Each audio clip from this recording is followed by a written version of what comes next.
ছিলেন? উনি আমার দলের লোক ছিলেন, এই বিএনপির লোক ছিলেন, আপনারা যে দলটা করেন।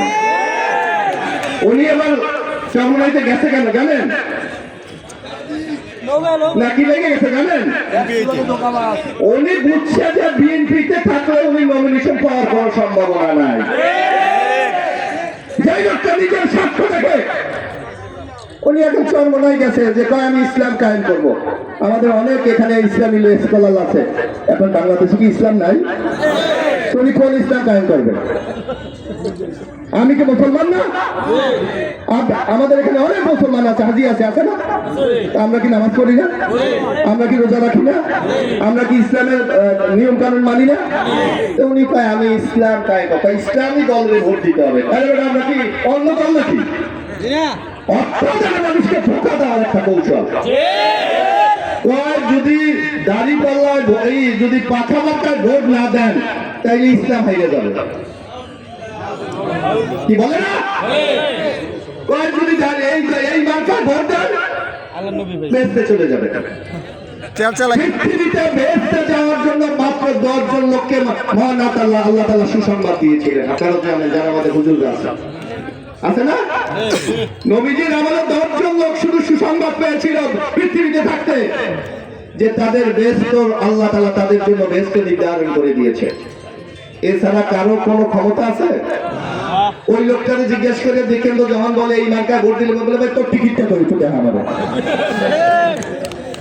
একটু জিজ্ঞেস করবো যে তোমার টিকিটটা কোথায়, এটা আমাকে দেখাও। একমাত্র আল্লাহ ছাড়া কেউ বেহেশতের টিকিট দেওয়ার ক্ষমতা পৃথিবীতে রাখে না। এই ধরনের যারা এদেরকে বলে কি ইসলামের ভাষায় বলে মুনাফিক, যারা মানুষকে প্রতারিত করে, যারা মানুষকে বিভ্রান্ত করে, এদেরকে আমাদের রুখে দাঁড়াতে হবে। নবীজি, আমাদের প্রিয় নবী হযরত মুহাম্মদ সাল্লাল্লাহু আলাইহি ওয়াসাল্লাম বলেছিলেন যে কিয়ামত যত ঘনিয়ে আসবে এই ধরনের ভণ্ড লোক তত বের হবে, বলছে না? একজন দেখলাম বলতেছে বিড়ি খাইয়া যদি আপনার দাড়ি পাল্লায় ভোট দেন তাহলে নামাজ কবুল হয়ে যাবে। গতকাল বলছে 2 কোটি ভোট পাচ্ছে। বিড়ি খাইলে বলে দিয়ে বলে দাড়িওয়ালা ভোট দিলে নামাজ কবুল হয়ে যাবে। ওই কথা বলার পর 2 কোটি ভোট পাচ্ছে গতকাল। ভণ্ডামীদেরকে বিরুদ্ধে আমাদের উঠে দাঁড়াতে হবে।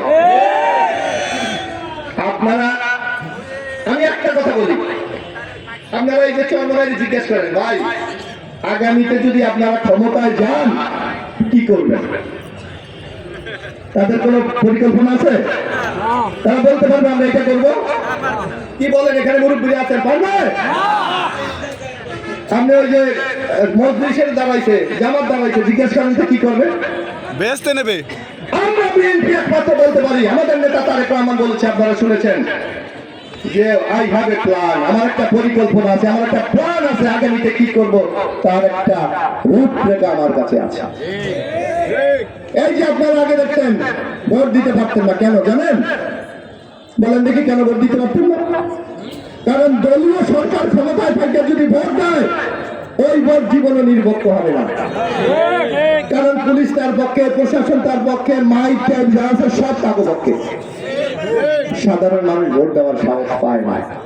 যার জন্য তারেক রহমান বলেছেন আগামীতে কোন নির্বাচন কোন সরকারের অধীনে হবে না, হবে নিরপেক্ষ সরকারের অধীনে। নিরপেক্ষ সরকারের অধীন হইলে আপনারা ভোট দিতে পারবেন না।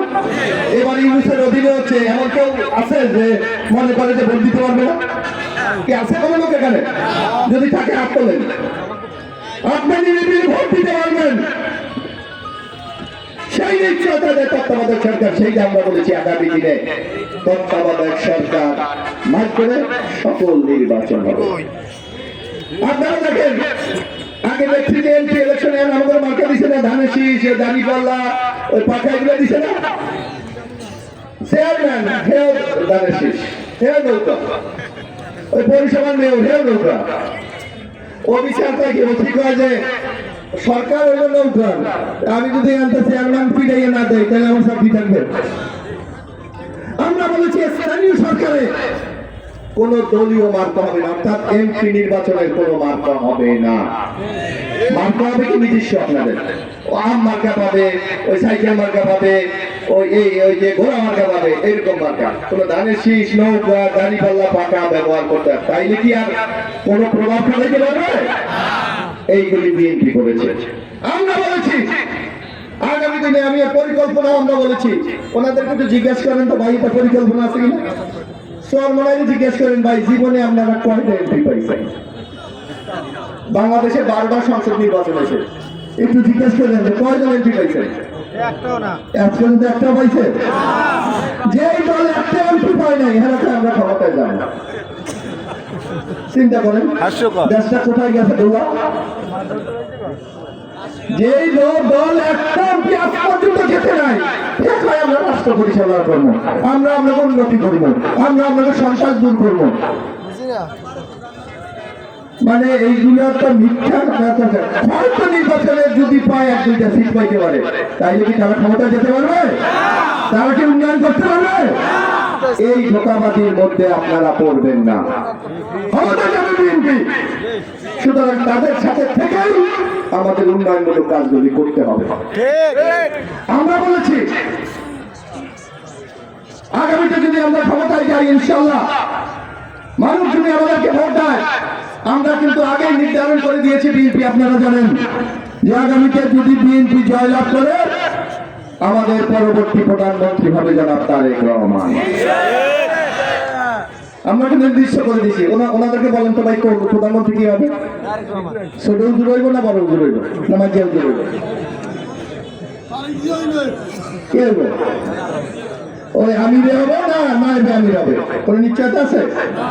আমরা বলে দিয়েছি ইনশাআল্লাহ জনগণ যদি আমাদের প্রতি আস্থা রাখে ভোট দেয় তারেক রহমান। তারেক রহমান কি বলেছে?